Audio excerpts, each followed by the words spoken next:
പിന്നെ വേറെ ഏതെല്ലാം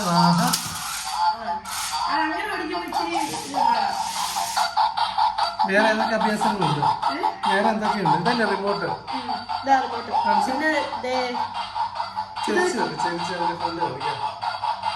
പിന്നെ വേറെ വാച്ച് ഏതാ? ഇനിയുണ്ടോ? തീർന്നില്ല.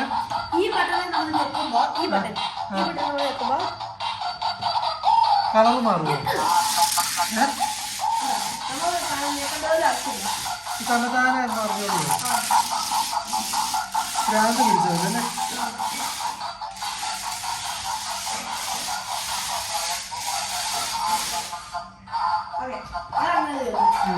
മറ്റേ വേറൊരു സാധനം ഇല്ലായിരുന്നു? അത് കെട്ടണോ? അത് കെട്ടണം. അറിയുന്നുണ്ട്. മറന്നുപോയി എങ്ങനെ